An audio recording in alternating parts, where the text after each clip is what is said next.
네, 안녕하세요. 오늘은 여러분들에게 좀 주식 말고 좀 다른 자산 포트폴리오에 대해서 한번 오늘 강의를 할까 합니다. 아니, 주식을 했으면 주식 강의를 해야지 뭐 이런 걸 하세요. 이제 그런 분들이 계실 거예요. 왜냐면 주식이라는 게 자체가 주식이라는 자산 자체가 좀 위험한 자산이기 때문에 이게 이게 골고루 이게 약간 안정적인 차원에서 약간 배분을 좀 해주는 게 좋아요. 그 주식에 이게 너무 많이 비중이 두면 어떤 현상이냐면 요즘 같이 막 코스피가 3,300까지 갔다가 3,000, 2,300까지 막 떨어졌다가 2,500 갔다 왔다 갔다 또 떨어질 수도 있고 막 하는 상황을 하게 되면 굉장히 멘탈이 흔들리고 그래요. 그런데 자산이 균등하게 이렇게 좀 이렇게 배분이 돼 있잖아요. 그러면 이런 쉽게 말해서 멘탈이 좀 덜 흔들려요. 저도 이걸 갖다 경험을 해봤기 때문에 이게 이게 그래요. 일단 주식에서는 멘탈이 흔들리면 무조건 지는 게임이에요. 그러면 내가 멘탈이 안 들면 내 멘탈을 트레이닝해서 올리는 방법도 있어요. 근데 그게 쉽지가 않아요. 현실적으로 내 주변 백그라운드 좀 이렇게 상황이 안정적이어야지. 내 백그라운드 상황은 참 처절한데 쉽게 폭탄이 막 떨어지고 있는데 지금 거기서 평정심을 잊지 않고 냉철하게 그걸 대응할 수 있는 사람이 없잖아요. 그러면 이게 주변에 이게 막 계속 폭탄이 떨어지고 지뢰가 깔려 있는 상황에 내 자신을 거기다 놓으면 안 돼. 이해가 되시죠? 간단해요. 막 앞에 지뢰밭이 다 깔려 있고 내 주변에 막 폭탄이 막 떨어지고 있어. 근데 여기서 멘탈이 흔들리면 뭐 허둥지둥 하다가 지뢰를 밟고 이제 뒤지겠죠. 그럼 폭탄도 떨어지고 이건 그럼 어떻게 되나요? 그럼 그거 피하려면 허둥지둥하면 거의 되져요. 그나마 냉철하게 멘탈을 잡고 냉철하게 대처하면 살 가능성이 높아요. 살 가능성이 높은 거지 뭐 산다는 건 아니에요. 그럼 여러분들이 굳이 여러분들을 그런 상황에다 밀어넣을 필요는 없잖아요. 여러분들 자신들을. 그럼 어떻게 하냐? 여러분들이 굉장히 안정적인 상황에다 넣어놓으면 그냥 편안한 상태에서 멘탈이 흔들릴 일 없어요. 여러분들이 여러분들의 상황을 경영도 할 줄 아셔야 돼요. 이게 사업을 이렇게 하는 분들도 이렇게 장사하는 분들 한쪽에다 몰빵을 하면 그게 이렇게 흔들리잖아요. 그러면 저도 이제 저희 매형한테도 얘기하는데 만약에 돈을 벌면 제가 항상 그 얘기를 해요. 돈을 벌면 사업을 하세요. 건설업 거기다가 바로 투자하지 마시고 자산을 좀 이렇게 분배를 시키라고. 그게 나중에 더 좋다고 저도 이렇게 조언을 많이 해요. 왜 그러냐면 사업하는 사람들 좀 그런 게 있어요. 자기 사업을 통해서 이게 최고 이렇게 수익을 내는 게 최고 고수익이에요. 확실하고. 근데 어떤 일이 발생하냐면 그 사업이라는 게 저도 장사도 해보고 제가 해봤는데 안 될 때가 있어요. 갑자기 뭔가 이게 딱 막힐 때가 있어요. 그럼 어떻게 되냐? 이게 좀 약간 이게 그거를 갖다가 이게 범퍼처럼 이렇게 그걸 갖다가 막아주는 충격을 완화시켜주는 좀 약간 효과가 필요해요.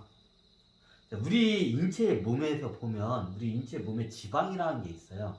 지방이 다들 나쁘다고 해서 이게 뭐 비만 나쁘다고 하는데 지방이 없으면 우리가 위기의 순간에 매일마다 삼시세끼를 먹으면 괜찮은데 한 달 동안 굶을 수도 있는 상황에 처할 수가 있어요. 근데 지방을 축적하지 않으면 만약에 한 달 동안 만약에 이게 아무것도 먹을 수 없는 상황이면 어떻게 될까요? 지방이 없으면 한 달 정도 채 못 버티고 다 죽게 되겠죠. 마치 똑같아요. 약간 지방을 좀 축적하는 효과가 좀 있어야 돼요. 사업하는 분들 중에서 무조건 자기 사업에다가 돈 버는 대로 사업을 더 확장하다가 나중에 이게 좀 뿌리가 이게 제대로 박히지 않은 상태에서 위로만 이렇게 기둥이 이게 마치 위로 솟고 뿌리가 이게 확장이 안 된 나무처럼 이게 휙 쓰러지는 경우가 많아요. 그런 사람들 제가 많이 봤거든요. 그럼 어떻게 되냐? 약간 몸에 지방을 하듯이 이게 좀 그럴 필요도 있어요. 그 특히 이게 또 사업을 안 하시는 분이나 이렇게 월급으로 하시는 분들은 저기 약간 좀 이런 걸 어떻게 보면 좀 이렇게 수익 이런 저기 이게 제2, 제3의 어떻게 좀 파이프 라인이라고 하죠. 이런 걸 갖다가 좀 만드실 필요가 있어요. 예전에 어떤 분이 그러더라고요. 우리가 저기 월급을 평생 동안 이제 받을 수 있는 게 딱 월급이 400번이라고 보더라고요. 이제 근데 400번에 은퇴 그 월급이 끊긴 그 뒤부터는 어떻게 되나요? 이제 나중에 은퇴하고 하게 되면 그 뭔가 있어야겠죠. 이제 요즘은 이제 국민연금이 있으니까 좀 그나마 나아요. 근데 이게 지금 근데 국민연금도 제가 항상 이 국민연금 보고 제가 하는 말인데 호부연금이라고 그러죠. 이게 연금이 이게 종류가 몇 개가 있죠. 뭐 이게 우리나라 연금의 대표적인 연금이 몇 개가 있어요. 이제 저기 이제 저기 약간 이런 저기 이게 사기업에서 좀 이런 말하면 그런데 일반 회사에서 파는 연금 상품은 나중에 제가 이거 다 넣고 장담하는데 그 뭐 저기 나중에 그 회사가 도산하면 못 받는 경우가 생겨요. 그래서 저 같은 경우는 저기 일단 연금이 먼저 나와서 얘기하는데 연금을 이렇게 보험하고 희한하게 섞어가지고 하는 상품도 있어요. 그 나중에 그 저기 그 별로 도움도 안 되고 왜냐면 제가 보험에 대해서 약간 어느 정도 그 생리를 좀 아는데 이게 좀 그래요. 그 연금 같은 경우에는 되도록이면 국가가 보장하는 상품을 이렇게 좀 가입하길 저는 추천을 드려요. 이게 무슨 약간 보험하고 이게 약간 저기 이상한 상품을 보험에서 만든 보험하고 연금을 이렇게 뭐 이렇게 저기 플러스 한 번 상품도 있어요. 그거 나중에 다 문제가 돼요. 그거 100% 문제가 돼요. 나중에 이게 저기 뭐 인플레이션 하면 그 인플레이션만큼도 그 책임도 못 져주고 걔네들 그 나중에 보험회사 도산하잖아요. 그 저기 연금 그 팔아먹은 회사들 그 도산하잖아요. 그 10원 한 장도 못 건지는 수가 이게 발생을 해요. 실질적으로 그런 일들이 원래 이게 공항이나 대공항이 한번 이게 그런 상태. 옛날 대공항 때 보험회사들이 그거 다 도산해가지고 다 이게 망해가지고 10원 한 장 땡장을 한번 못 풀었던 그 역사적인 사례가 있어요 이미. 앞으로 제가 이제 좀 얼마 안 있으면 이제 공항에서 대공항 갈지 아닌지 모르는데 공항 상태가 오면 이게 연금 파는 회사들이 있어요. 먼저 이거부터 얘기할게요. 이런 회사들 겁나게 도산을 하게 돼요. 이유는 간단해요. 보험금을 청구하는 건수가 이제 겁나게 늘어나. 이게 공황 상태 되면 보험회사도 이런 일들이 발생해요. 우리가 불경기가 되면 어떤 현상이 우리가 호황과 불경기는 겪어요. 한 10년 주기로 대략적으로 겪어요. 그럼 보통 보험 사기가 언제 많이 이게 발생하냐면 보험회사들이 이게 휘청거릴 때에서 이렇게 불경기 때예요. 왜? 보험 사기가 많이 발생해요. 이게 자기 남편 죽이고 보험금 타내고 자기 다리 딱 잘라내고 이렇게 보험금 타내고 그런 보험회사들이 나중에 그런 저기 불경기가 되면 겁나게 이게 지금 재정 상황이 안 좋아요. 근데 이거를 이제 약한 회사들은 그걸 숨기다가 나중에 들통나서 어떻게 되냐? 그 보험회사들이 이게 도산을 하죠. 다 그런 것 때문에 도산을 해요. 근데 이게 보험회사가 모든 보험회사가 못 견딜 때가 있어요. 공항에서는 그건 진짜 못 견뎌요. 일부러 공장이나 건물을 태워버려요 그냥. 그리고 보험료를 받기 위해서. 왜? 그 저기 건물이나 자기 건물이나 회사보다도 보험료 그 처분하면 보험료가 더 많이 나오니까 예전에 실질적으로 그랬어요 그게.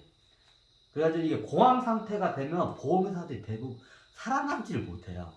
보험회사들이. 그래서 이게 연금 같은 경우에는 기본적으로 여러분들이 들 때 여러분들이 시작dig이 없는 데다 투자를 잘못하는 게 많아요. 나중에 연금성 상품은 제가 이게 했지만 일반 회사에서 파는 연금 상품들은 나중에 거의 90% 이상은 거의 이제 받기 힘들다고 보시면 돼요. 고황 상태 때문에 그래요. 그래서 그때 거의 폭동이 일어나가지고 지구가 멸망하기 직전까지 가요. 자본주의가 극도로 발달하는 상태에서. 내가 평생 동안 이 회사에다 연금 상품을 부었는데 땡전 한 푼 못 받는데 내가 주식에 투자한 것도 아닌데 미쳐버리죠. 근데 그런 일이 발생해요. 그래서 연금을 여러분이 들 때는 그래서 그나마 국민연금이 제가 호구연금이라고 하지만 국민연금은 국가에서 이게 국가에서 그거를 이게 어느 정도 해주기 때문에 이게 저기 이게 좀 약간 이게 만족스럽게는 못 줘도 이게 그 책임은 져요 국가가 기본적으로. 근데 기업은 도산하면 이건 10원 한 장도 못 가져 이거 연금 푸는 거. 그래서 제가 이게 먼저 연금부터 제가 말씀드리는 게 여러분들 중에 시잘데기 없는 데다가 나중에 이거 문제가 되는 게 많아 이게 그 보험회사들에 이게 그 보험회사 파는 연금 상품들 있잖아요 나중에 다 문제돼요. 이런 말 하면 그런데 거의 비트코인 수준으로 이거 가치가 없어져요. 보험회사 망했는데 이거 어쩌라고 이거를 아니 나라가 책임져 주겠죠. 나라에서도 이게 한두 회사가 자빠질 때는 이게 보험회사 가끔가다 자빠져가지고 다른 데도 인수합병을 시켜요. 보험회사 자빠져가지고 그렇게 인수합병 회사죠. 다 문제가 일으킨 거야 이게 부실화가 됐기 때문에 국가가 구제를 해요. 한두 회사가 이런 저기 평시에 돼. 근데 공황 상태에서는 동시다발적으로 다 도산을 해요 보험회사들이. 국가가 구제 못해요. 동시다발적으로 터졌을 때는 한두 회사 한 회사가 터졌을 때는 그걸 구제를 해요 얘네들이. 사회적으로 문제를. 근데 이게 모든 보험회사들이 동시다발적으로 다 터지잖아요. 그 국가가 구제를 보여요. 그 상황이 되면 보험회사들만 터진 게 아니라 별의별 회사들이 많이 돼 있는 IMF보다 더 심한 상태가 발생을 해요. 이거 와요. 제가 봤을 때는. 그래서 연금 상품을 이게 찰떡같이 믿는 것 같은데 제가 봤을 때는 요거 나중에 공항에가지고 보험회사들 다 도산하잖아요. 요거 못 받아요. 이건 제가 장담드려요. 그 중에서 진짜로 제가 봤을 때는 우리나라에서 한두 회사 정도 남을 것 같아. 이게 제가 봤을 때는 한두 회사가 제가 좀 약간 보험회사를 제가 좀 추적 분석을 좀 해봤거든요. 이게 보험회사들이 대부분 문제가 있어 우리나라 지금 보험회사들이 자본 잠식되고 이게 숨긴 거야 이게 어떻게 보면 보증을 해줄 수 없는 걸 이렇게 밑에 돌 빼가지고 윗돌 올리는 그 보험회사들 겁나 많아요. 조금만 있으면 이제 휘청거리면 얘네들 이제 언론에 나오기 시작해요. 그때쯤 되면 구제를 못해 국가에서도. 제가 봤을 때는 좀 이거 뭐 회사를 적어놓은 게 아니라 그나마 잘 운영하는 게 딱 두 회사는 제가 발견했더라. 좀 괜찮은 것 같아. 얘네들은 안 망할 것 같아. 근데 굉장히 큰 타격은 받을 거예요. 좀 약간 삼성화재하고 삼성생명 이 두 회사는 좀 괜찮을 것 같더라고. 나머지 회사들은 제가 봤을 때 이게 다 도산을 할 것 같아요. 그럼 그 회사에다 들지 마세요. 그 회사. 그냥 국가에서 이게 되도록이면 국가에서 보증하는 걸 들으세요. 국가는 어떤 형식으로든지 책임을 져요. 약간 되게 만족스럽지 못할 때. 그래도 국민연금이 일반 회사에서 하는 것보다 훨씬 나아요. 이제 국민연금이 고갈이 얼마 안 된다고 하잖아요. 그래도 국민연금이 일반 기업이 같은 연금보다는 훨씬 나아요. 나중에 보험회사들 도산하면 제 강의가 이제 뼈저리게 느껴질 거예요. 그때 이제 선택이 저거 이제 하여튼 그래요. 연금은 다 무조건 이게 저기 뭐 100% 나온다고 하는데 그렇지가 않아요. 이 보험회사에도 이게 골 때리는 일들이 이제 발생을 해요. 앞으로 이제 발생할 거예요. 제가 봤을 때는 한 저기 20년 안으로는 이거 한번 이거 다 문제가 생겨요. 제가 봤을 때 연금은 최고 이게 연금 중에서 최고 그냥 우리나라 연금에서 야 진짜 나도 저 연금은 들고 싶다. 그 연금에서요. 군인연금. 군인연금. 그 국가에서 반절은 또 다 대주는 걸 알고 있어요. 그리고 수익률이 제일 좋아요. 이게 군인연금이. 왜냐면 이게 군 PX나 하여튼 군 관련 이게 독과점 사업체가 많아요. 거기다 있는데 투자를 해보면 굉장히 안정적이고 고수익인 게 군인연금이에요. 나도 들 수만 있으면 제일 들고 싶은 연금이 저도 군인연금이에요. 근데 내가 군인이 아니잖아. 우리나라에서는 군인연금이 최고 좋아요. 무조건 군인연금. 그 다음에가 이제 사학연금. 선생님들이 들은 거 있잖아. 사학연금. 세 번째가 이제 공무원연금. 이제 그 다음에가 이제 국민연금이죠. 이제 이게 약간 이게 딱 보면 군인연금이 제일 좋고 그다음 사학연금이 좋아요. 그러니까 이게 좀 직업적인 어떻게 저걸도 한데 하여튼 거기까지 좋아요. 공무연금도 좀 공무연금은 좀 이 군인연금하고 사학연금에 비해서 많이 떨어져요. 이게 그 이유가 있어요. 그거는 이제 저기 내가 설명드리면 여기에 그 본질이 저기 때문에 그래요. 근데 우리나라 국민연금이 정말로 호구연금이 되는 이거 완전히 정권이 바뀌면 최고 건드리는 게 국민연금이에요. 국민연금이 지금 1,000조 원이 넘은 거로 좀 알고 있어요. 좀 약간 됐어요. 1,000조 원이 넘은지 지금부터 1,000조 원이 이제 좀 많이 넘었을 건데 1,000조 원이 넘은 지 얼마 전에 그 얘기를 들은 것 같아요. 1,000조 원이 넘었다고. 국민연금 그에서 운영하는 기금이 1,000조 원이면 어마어마한 돈이에요. 우리나라 우리나라 뭐 유가시장 다 팔아봤자 2,000조 원 좀 넘나? 좀 떨어져서 안 돼. 2,000조 원 좀 되나? 그 정도 좋으니까 굉장히 큰 시장이 커요. 이게. 되도록이면 연금은 여러분들 연금부터 제가 설명드릴게요. 왜냐하면 연금이 좀 약간 이게 연금이 제일 탄탄하게 좀 뿌리가 이게 먼저 해줘야 돼요. 그러면 장호 씨 연금 들었나요? 지금 저도 그걸 후회하고 있어요. 저도 이제 지금 이게 주식도 공부하고 자산에 대해서 이제 분석하다 보니까 제가 큰 실수한 게 연금을 좀 약간 일찍 들었으면 좋았을까 해가지고 지금 제가 47살인데 옛날 제가 자영업을 했고 오랫동안 백수를 하면서 연금이 없었어요. 근데 지금 이제 연금을 국민연금을 이제 넣기 시작한 지가 이제 얼마 안 돼서 최근에 넣기 시작했어요. 하여튼 그래요. 저도 이제 해보니까 이걸 너무 간과를 했던 것 같아. 왜 왜 연금 이런 게 중요하냐면 이런 거를 잘 이걸 해놓잖아요. 그러면 이쪽에서 약간 이게 굉장히 큰 손실이나 이게 하여튼 이게 해도 여기 약간 멘탈 잡아줘 이런 약간 뒤에서 이게 좀 뿌리가 좀 이렇게 단단하게 잡아주면 이게 연금이 좀 그런 역할을 해요. 그럼 나중에 연금 때다가 요거 좀 이제 그러면 안 돼요. 연금은 죽을 때까지 그냥 가만히 놔두셔야 돼요. 요거 담보로 뭐 대출 또 받는다고 하더라고요. 이제 그것까지 가면 안 돼. 이거 나중에 큰일 나니까. 이제 이게 자산 포트폴리오 보시면 이게 다 보시면 이게 보면 불로소득이라고 하죠. 이제 다 불로소득이에요.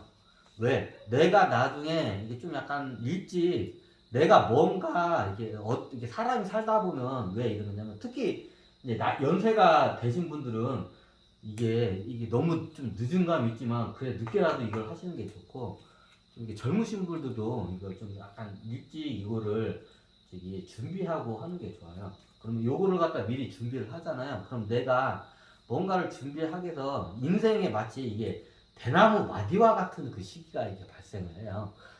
그럼 그 대나무 우리 동양에는 아홉수라는 게 있죠.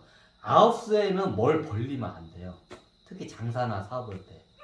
그때는 어떻게 되냐? 모든 걸 자산 같은 거를 약간 이게 현금화나 보수적으로 딱 해놓고 그때는 어떻게 되냐? 자기 자신을 돌아보고 이게 좀 약간 여행을 다니거나 아니면 자기 이게 뭘 했던 공부를 하거나 아니면 이게 해야 돼. 그걸 특히 저도 이렇게 보니까 사업하시는 분들은 그 장사나 사업을 하시는 분들은 좀 그런 기간들이 필요해요. 근데 안 되는 시기가 딱 와요. 분명히 와요. 그걸 아홉수라고 해요. 뭐 그 아홉수가 29, 뭐 39, 49 할 때 그 아홉수가 아니라 뭔가 그거 갖다가 내가 한 단계 점프하는 시기가 와요. 그러면 그때 뭔가 준비를 제대로 해 하면서 쉬면서 뭔가를 이게 점프를 하는 걸 저거 하는데 근데 자기의 그 하던 걸 계속 하면 그게 안 돼요, 보통. 그러면 그게 짧게는 1년부터 길게는 3년까지 한번 그거를 거쳐주고 가야 돼요. 대부분 우리가 알고 있는 이게 거장들 있잖아요.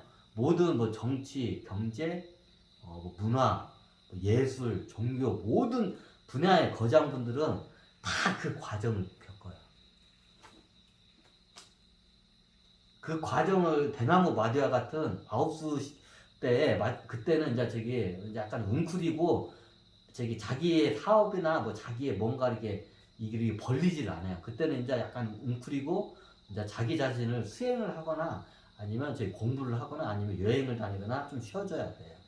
그러니까 그런 시기가 와요. 그걸 자기가 이제 딱 느낌으로 와요. 뭔가 딱 와야 되는 걸 그 본인 스스로가 아요. 그 시기가 오면. 아홉수라니까 29, 39, 49. 그러니까 그런데 그것도 맞아요. 10년 단위로 이렇게 넘어갈 때마다 좀 약간 뭔가 탁탁 막히는 때가 와요. 그럼 그때는 뭔가 자기가 있던 걸 확장하면 이게 좀 좋아요. 그럼 그때를 위해서 약간 준비를 해야 돼요. 그럼 그때가 되면 내 자산주에서 이게 불로소득이 약간 이게 받쳐줘야 돼요. 내가 굳이 노동을 하고 아니면 내 직장을 다니든가 아니면 내가 뭐 자영업 사업을 하다가 내가 뭔가 이게 아웃세에 걸리고 뭔가 내가 좀 큰 일을 하기 위해서 내가 좀 이렇게 세상을 둘러보고 시장 조사도 하고 뭔가를 좀 여기서 더 한 단계 점프를 해야겠다 하면 이게 만약에 내가 그걸 그냥 돈으로만 그냥 해놓고 내 집에다만 몰빵을 자산을 해놓잖아요. 그럼 나중에 그 시기가 되면 어떻게 되냐면 이게 소득이 있어야 돼요. 저도 이제 그게 없어가지고 고생을 많이 했는데, 이게 저도 이제 그걸 못해가지고 참 이게 한이 돼가지고 여러분들 특히 젊은 분들은 이거를 좀 미리 준비를 해주시는 게 좋아요. 이게 보니까 저 같은 경우에는 지금 제 입장에서 설명을 드릴게요. 지금 이게 불로소득을 일으키는 내가 나중에 노동을 안 해도 불로소득을 해서 일으키는 방법은 굉장히 많아요. 근데 제가 현재까지 이렇게 봤을 때는 요 네 개 정도는 한번 제 입장에서 한번 설명을 드린 거예요. 이게 불로소득을 일으키는 이게 굉장히 어마어마하게 많아요. 여러분들이 아는 전문 분야에서도 그게 많아요. 여러분들이 몰라서 그렇지 굉장히 많아요. 잠깐만 이걸 좀 길게 찍는 게 낫겠죠? 이거는. 자, 뭐 주식을 이제 연금을 한번 제가 설명드렸어요. 저도 이게 연금을 구기적으로 든지가 얼마 안 됐고, 저도 이거 좀 후회를 좀 많이 해요. 너무 이거 이제 나이가 저도 47이고 제가 노동을 할 시간이 이제 이게 이제 그러니까 내가 뭐 즐기면서 하면 80, 90도 할 수 있지만 또 내 몸이 아플 수가 있잖아. 또 다시 그러면 보통 이게 60, 70에 내가 만약에 이제 노동이 이제 노인이잖아요. 요즘은 법적인 노인이 65세라고 하더라고요. 그럼 제가 노인이 될 때는 한 70세가 넘으면 노인이 될 것 같더라고요. 70 이후면 제가 앞으로 23년밖에 안 남았더라고. 24년 동안 꾸준히 이거라도 이게 부어놓아야 이제 연금이 이제 나오기 때문에 뒤늦게 지금 저는 이제 시작을 했어요. 그래서 여러분들도 이게 약간 좀 장기적인 관점에서 연금을 좀 약간 이게 넣어두시는 거 좋아요. 노후를 대비해서. 나중에 이런 말 있잖아요. 장수가 축복이 아니라 길게 사는 게 장수잖아요. 장수가 축복이 아니라 이거는 재앙이라는 말이 있잖아요. 자, 그 말이 속해 있는 사람은 어떤 사람이냐? 네, 노후 준비가 전혀 안 되는 사람한테요. 근데 최소한 요거 하나라도 제대로 해놓으면 최소한 재앙에서는 피해갈 수가 있어요. 그래서 제가 자산 포트폴리오 중에서 제일 먼저 언급드린 게 연금 제일 기초적인 거예요. 이제 저도 이게 잘 안 돼서 여러분한테 이게 제 노하우가 없기 때문에 제가 해드릴 건 없어요. 제가 저도 이게 준비가 안 돼서 최근에 이게 중요성을 느껴서 저건데 연금은 이게 한 가지 중요한 거는 일반 회사에서 파는 연금 하죠. 국가에서 보증하는 연금을 주세요. 예. 그게 키포인트예요. 국가에서 보증하는 연금. 몇 개가 더 있는 걸로 알고 있어요. 또 이게. 한 달에 500만 원씩 붙는 것도 있고 예전에 얘기했지만 하여튼 그런 것도 있고 그 국가에서 보증이 가능한 연금을 드시는 거 좋아요. 일반 기업에서 하는 거 나중에 이거 나중에 문제가 나요. 그거는 100%. 그래서 연금은 이제 그렇게 제가 한번 설명을 드리고 여기서 이제 뭐 너무 이제 이쪽으로 다시 반영하면 주식 배당 수익. 뭐 제가 지금 주식 통찰 강의 유튜브를 하면서 여러분들은 처음에 특히 젊으시게 이게 주식에 모르는 분들은 나이가 많거나 아니 젊거나 주식에 입문자거나 주식에 대해서 잘 모르는 분들은 무조건 처음에 배당주부터 들어가야 돼요. 이제 거기서 배당주에서 이제 어느 정도 스킬을 익히고 들어가요. 근데 배당주에서 이상한 배당주가 많기 때문에 약간 좀 사기꾼 애들이 많아요. 배당주 중에 배당 많이 주는 척하면서 이게 개미들 이게 배당금은 많이 나왔는데 나중에 주가가 반의 반토막이 나. 뭐 이런 종목도 있어요. 다 배당금으로 해가지고 작전들이 거예요. 배당금, 고배당금 가지고 이렇게 작전 이게 저기 뭐 작전 치는 애들이 있어요. 이제 배당이 아니라 그걸 이제 저기 자산을 처분해가지고 그걸 이제 분배락이라 해 그거를 분배금이라고 하는데 배당금이 아니라 분배금인데 분배금을 갖다가 배당금 뭐냐 수익을 내서 그 수익의 일정 부분을 이게 저기 주주들한테 주는 거 주당 얼마씩 주는 게 배당금이고 이제 분배금 뭐냐 회사의 자산을 몽창 팔아가지고 예를 들어서 회사 자산이 저기 1조 원짜리야. 근데 이 회사가 한 5천억을 매각을 하고 5천억을 그냥 다 저기 주주들한테 n분의 1 주식 n분의 1에서 그걸 갖다 돈을 저기 줘. 근데 그걸 배당금인 줄 알고 그걸 했다가 나중에 이제 저기 주가가 반에 반토막까지 떨어져. 그게 이제 분배금이에요. 그거를. 분배금하고 배당금을 이거를 일반 저기 개미들은 몰라가지고 거기에 많이 당해요. 작전 애들이 많이 써먹어. 그거를.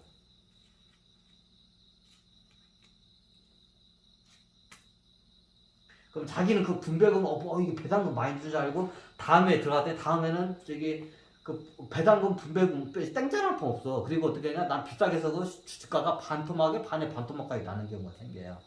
그래가지고 이게 고배당으로 해가지고 이게 저기 그것도 저기 고배당 작전 하는 애들이 있어요. 그에 그런데 많이 속아요 사람들이. 배당 많이 주니까 저거는데 그래서 이게 분배금하고 그 배당의 성향을 좀 분석을 할 줄 알아야 돼요. 그걸 모르면 저는 그냥 포스코가 10% 가까이 지금 될 거냐 아마. 아니면 저기 뭐냐 요즘 같은 경우에는 요즘 기점으로 했을 때는 저기 현대차 우선주 그런 거 저기 차라리 투자하는 게 나아요. 그런 게 제가 아예 찍어주잖아요. 이게 모르시면 배당주 지금 요즘 제가 찍어주잖아요. 요런 거 요거 사세요. 하잖아요. 근데 배당률이 막 저기 몇십 프로 나오는 회사들 그거 다 분배락이에요. 그거 나중에 그거 먹고 뒤져요. 그 저기 막 몇십 프로 배당금 몇십 프로 나오는 회사들은 그 분배 100% 분배락이야. 그거 분배금이야. 그게 배당금인 줄 알고 나중에 들어갔다가 반에 번타고 나오는 게 많아요. 기본적으로 회사 배당금 성향을 분석을 할 줄 알아야 돼. 그래서 나중에 이게 주식에 대한 이게 안정적이고 이게 꾸준히 줄 수 있는 그 회사들이 있어요. 배당 수익. 공항에도 이게 망하지 않는 회사 있어요. 그런 회사들 찾기가 쉬운 게 공항이 되면 찾기가 쉬워요. 공항에 대해서 다 막 자빠졌는데 막 다 지금 초불황이에요. 불황을 넘어서 초불황에서 이제 넘어가면 공항이 넘어요. 그러면 공항까지 초불황에서 공항까지 넘나드는데 배당금을 꾸준히 주는 회사들이 있어요. 거의 금액도 이게 그럼 그런 회사들은 끄떡을 안 해.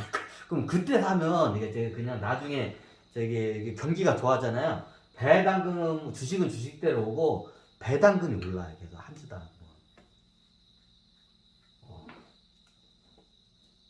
요즘 같이 막 주가가 떨어질 때 배당금